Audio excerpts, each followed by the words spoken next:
Hi hello, ഇന്നൊരു morning വ്ളോഗാണ്. ഞാൻ രാവിലെ തന്നെ എണീറ്റിട്ടുണ്ട്.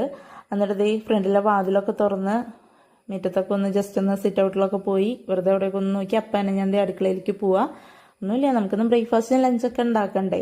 അപ്പം ഞാൻ വേഗം അടുക്കളയിലേക്ക് വന്നു. ഞാൻ എല്ലാം അരിഞ്ഞ് ഞാൻ വെക്കും തലേ ദിവസം എന്താണോ പിറ്റേ ദിവസത്തേക്ക് വേണ്ടതെന്ന്. അപ്പം അതൊക്കെ ഞാൻ പുറത്തേക്ക് എടുക്കുകയാണ്.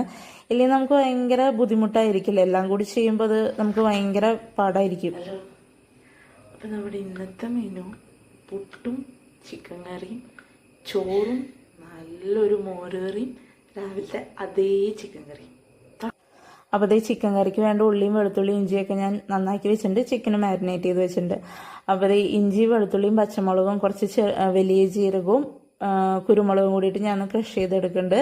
വേഗം തന്നെ അതേ ചീഞ്ചട്ടി വെച്ചു, ഉള്ളി ഇട്ടു, എണ്ണ ഒഴിച്ചു. എല്ലാവരും ചെയ്യുമ്പോൾ തന്നെ പ്രത്യേകതകളൊന്നുമില്ല. കൂടുതൽ അരി അടുപ്പത്തിട്ടുണ്ട്. പുട്ടുപൊടി നനച്ച് വെക്കുന്നുണ്ട്. മോരുകറിക്കുള്ള തക്കാളിയൊക്കെ അരിഞ്ഞെടുക്കുന്നുണ്ട്. നമ്മുടെ അരി അവിടെ കിടന്ന് തിളച്ചു തുടങ്ങിയിട്ടാ. പിന്നെ നമ്മൾ ക്രഷ് ചെയ്ത് വെച്ചതൊക്കെ ഇട്ടു, മസാലയൊക്കെ എടുത്തു. വേഗം ചിക്കൻ കറിക്ക് വേണ്ടതൊക്കെ സെറ്റ് ചെയ്ത് വെച്ച് കഴിഞ്ഞാൽ പിന്നെ അതവിടെ കിടന്ന് അങ്ങ് ആയിക്കോളൂല്ലോ. അപ്പോൾ അതേ 2 തക്കാളിയൊക്കെ അടിച്ചൊഴിച്ചു. പിന്നെ നമ്മൾ ചിക്കനൊക്കെ ഇട്ട് അതവിടെ അടച്ചു വെച്ചു. ഇനി അതവിടെ ഇരുന്ന് ആവട്ടെ. അപ്പോൾ അതേ അടുത്തടുപ്പിൽ ഞാൻ ചട്ടി വെച്ചു. ഞാൻ ചട്ടിയിലാണ് എപ്പോഴും മോരുകറി വെക്കാറ്. എന്നിട്ടാണ് നല്ല ടേസ്റ്റാണ് ചട്ടിയിൽ മോരുകറി വെക്കുമ്പോൾ. തക്കാളി ഇട്ടിട്ടാണ് മോരുകറി വെക്കണം. അപ്പോൾ അതിൻ്റെ മസാലയൊക്കെ ഇട്ടു. ഞാൻ തേങ്ങയൊക്കെ ഇന്നലെ ചിരണ്ടി വെച്ചിട്ടുണ്ടായിരുന്നു കേട്ടോ.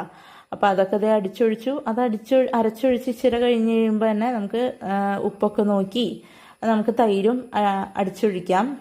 എന്നിട്ട് ഇത് തീ കുറയ്ക്കുക, അല്ലെങ്കിൽ പെട്ടെന്ന് അത് പിരിഞ്ഞു പോവില്ലേ. എനിക്കത് ഭയങ്കര പേടിയാണ് മോരുകറി വെക്കുമ്പോൾ, പിരിഞ്ഞു പോവോ എന്നുള്ളത്. പിന്നെ അതേ മോരുകറിയുടെ ഉപ്പൊക്കെ നോക്കി അതിൻ്റെ ഭംഗിയൊക്കെ ഒന്ന് അങ്ങോട്ടും ഇങ്ങോട്ടും ഇളക്കിയൊക്കെ ഒന്ന് ആസ്വദിച്ച് വേഗം തന്നെ അതേ ചിക്കൻ കറിയുടെ അവസാന ഘട്ടത്തിലേക്ക് കിടക്കുക. അവസാനം നമ്മൾ അതിനകത്തേക്ക് ഒരു ഇച്ചിരി പഞ്ചസാരയൊക്കെ ഇട്ട് കഴിഞ്ഞ് കഴിഞ്ഞാൽ അതിൻ്റെ എരിവൊക്കെ ഒന്ന് ബാലൻസായി നല്ല ടേസ്റ്റ് ആവും. വേഗം പുട്ടടുപ്പത്ത് വെക്കുക. എന്നും ഇവിടെ ചിരട്ടപ്പുട്ട ഉണ്ടാക്കുക, ഇന്നപ്പോൾ കുറ്റിപ്പുട്ട് ഉണ്ടാക്കിയെന്ന് മാത്രം. അപ്പോൾ നമ്മുടെ ചോറൊക്കെ വെന്തിട്ടുണ്ട്.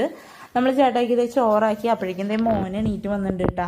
അപ്പോൾ ചേട്ടായി കുളിയൊക്കെ കഴിഞ്ഞ് വന്നു. ചേട്ടായിക്ക് പുട്ട് കൊടുത്തു.